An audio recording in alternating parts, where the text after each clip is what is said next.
Right, so Peter says, because the leaves of mildly drought-stressed plants are tougher in texture than the leaves of abundantly watered plants, insects prefer to feed on the leaves of abundantly watered plants. Okay, so essentially like plants that are tougher in texture are the ones that, then the leaves, because the leaves of mildly now I'm struggling. Because the leaves of mildly drought-stressed plants are tougher in texture than the leaves of watered plants, insects prefer to feed on leaves of. So they like the ones that aren't as tough. Yeah. There we go. Insects like the ones that aren't as tough. Therefore, to minimize crop damage, farmers should water crops only just enough to ensure that there is no substantial threat from a lack of water to either the growth or the yield of crops. All right, so Peter's conclusion is that last sentence, and then go ahead and read what Jennifer says. And then Jennifer says, indeed, in fact, a mildly drought-stressed plant will divert a small amount of its resources from normal growth to the development of pesticidal toxins, but abundantly watered plants will not. All right, so indeed, does that start off with like a contradiction or an agreement?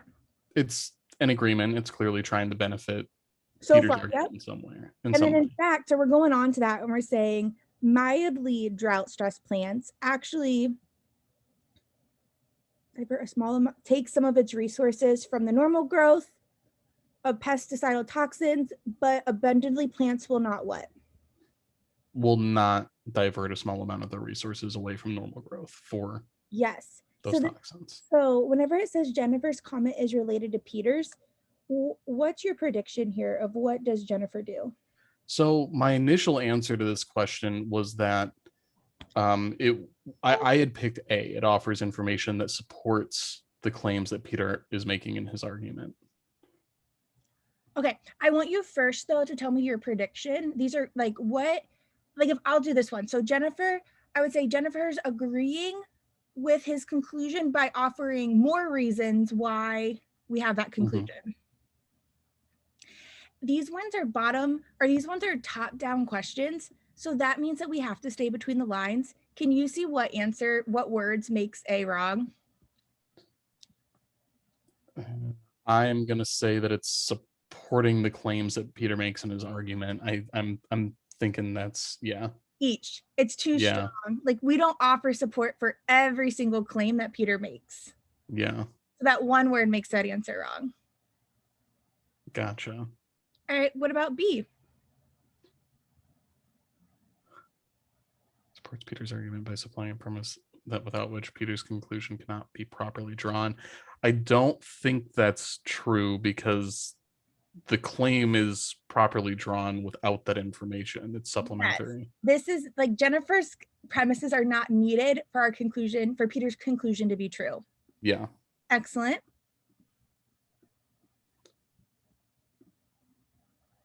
C, it supports Peter's argument by offering an explanation of all of Peter's premises. I'm kind of thinking this has the same issue as each because so if like this is one, like I wonder how you would pick, like how can you pick A and not pick C? Yeah.